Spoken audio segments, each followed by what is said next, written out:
সন্ধে তখন 7:10। প্রতিদিনের মতন আজও সে এক বাচ্চার কান্না ভেসে আসছে রমেনবাবুর বাগান থেকে। রমেনবাবু তড়িঘড়ি করে বেরিয়ে গেল। আজকে আমাকে দেখতেই হবে কে এই বাচ্চা, প্রতিদিন আমার বাগানে এসে কেন কান্না করে, আমাকে দেখতেই হবে। এই ভাবতে ভাবতে রমেনবাবু তার বাগানের দিকে গেলেন, আর গিয়ে দেখলেন এক বাচ্চা সেখানে বসে কাঁদছে। তার কাছে যায় এবং রমেনবাবু জিজ্ঞাসা করে, কে তুমি, কি হয়েছে তোমার? তুমি প্রতিদিন আমার বাগানে এসে কেন কান্নাকাটি করো? তোমার বাবা মা কোথায়, বাড়ি কোথায়? বীর রমেনবাবু জিজ্ঞাসা করে বাচ্চাটিকে। তখন বাচ্চাটা কাঁদতে কাঁদতে বলে, আমার মা বাবা কেউ নেই, এই বাগানেই তাদের আমি হারিয়ে ফেলেছি, তাই আমি প্রতিদিন এখানে এসে কান্না করি যাতে আমার বাবা মাকে ফিরে পাই। আপনি কি আমার আসল রূপ দেখতে চান? তাহলে দেখুন।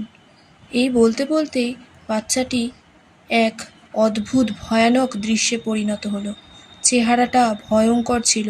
সেই দেখে রমেশবাবু তার সারা শরীরে ঠান্ডা শিহরণ বয়ে গেল।